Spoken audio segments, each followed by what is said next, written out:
നമ്മൾ എങ്ങനെ സോഫ്റ്റ്വെയറിൽ നിന്ന് ടാക്സ് റിപ്പോർട്ടുകൾ എങ്ങനെ എടുക്കാം എന്നുള്ളതാണ് GSTR1 അതേപോലത്തെ റിപ്പോർട്ടുകൾ നമ്മൾ എങ്ങനെയാണ് എടുക്കുക എന്നുള്ളതാണ്.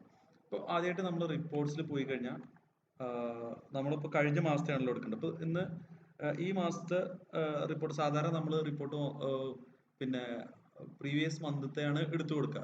ഈ മാസമാണ് നമ്മൾ നോക്കുക സാധാരണ. ഇപ്പോൾ ടാക്സ് റിപ്പോർട്ട് ഞാൻ എടുക്കുന്നത് ഇപ്പോൾ ജനുവരി മാസത്തെയാണ് ഞാൻ ഇപ്പോൾ കറന്റിൽ ഇന്ന് ജനുവരി 4 അപ്പോൾ ഞാൻ എടുത്ത് നോക്കുക എന്താണ് ഇവിടെ ഡേറ്റ് ചേഞ്ച് ചെയ്യുക. കഴിഞ്ഞ മാസത്തെയാണ് നമുക്ക് വേണ്ടത്. അപ്പോൾ ഞാൻ ഡിസംബർ 1 ഡിസംബർ 1 മുതൽ സ്റ്റാർട്ടിങ്, പിന്നെ ഡിസംബർ 31 വരെയുള്ള ഡേറ്റ് നമ്മൾ ഷോ ചെയ്യും.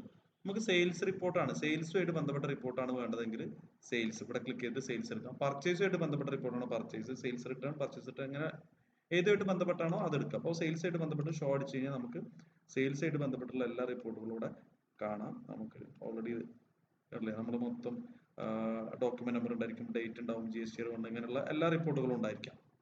അപ്പൊ നമുക്ക് ഇവിടെ നിന്ന് ജസ്റ്റ് ക്ലിക്ക് ചെയ്തത് സോർട്ട് ആവുന്നല്ലേ, 312 അങ്ങനെ താഴെ 311. അപ്പോൾ ജസ്റ്റ് ഒന്ന് ക്ലിക്ക് ചെയ്ത് കഴിഞ്ഞാൽ ഇതല്ലേ, ഇത് ഓർഡറിലായിരിക്കും വരുന്നുണ്ടാവുക. ഈ ഓർഡറിലായിരിക്കും ഇത് ഡേറ്റും ഇതേപോലെ തന്നെ ഓർഡറിലായിരിക്കും. സെയിൽസ് റിപ്പോർട്ട് നമുക്ക് ഇത് എക്സലിലേക്കാണ് നമ്മൾ എടുത്തു കൊടുക്കേണ്ടി വരിക. അപ്പോൾ നമ്മൾ സേവ് ആസ് എന്നുള്ളതിൽ ക്ലിക്ക് ചെയ്യുന്നു.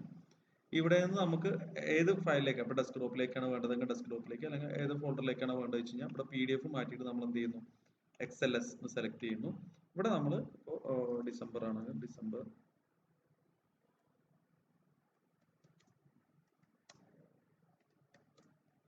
ഇനി സെയിൽസിന്റെ ആണ് സെയിൽസ് കൊടുത്തിട്ട് ജസ്റ്റ് നമ്മൾ സേവ് ചെയ്യും.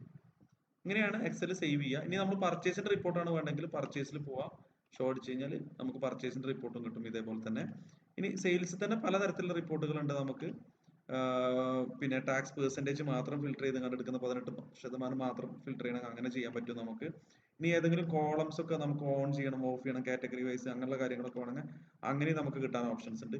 ഇതിൽ തന്നെ നമുക്ക് ടാക്സ് വൈസ്, ഇതിവിടെ സെയിൽസ് തന്നെ ടാക്സ് വൈസ് റിപ്പോർട്ട് വേണമെന്നുണ്ടെങ്കിൽ ടാക്സ് വൈസ് റിപ്പോർട്ട് കിട്ടും.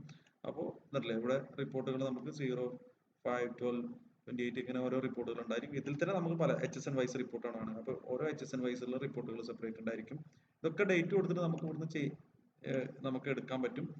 ഷോ അടിച്ച് കഴിഞ്ഞാൽ കിട്ടും. എന്നിട്ട് സേവ് ആസ് കൊടുത്തു കഴിഞ്ഞാൽ നമുക്ക് എന്ത് ചെയ്യാൻ പറ്റും, അത് സേവ് ചെയ്യാൻ പറ്റും. ഇത്രേ ഉള്ളൂ ടാക്സ് റിപ്പോർട്ട് എടുക്കുന്നതായിട്ട് ബന്ധപ്പെട്ടുള്ള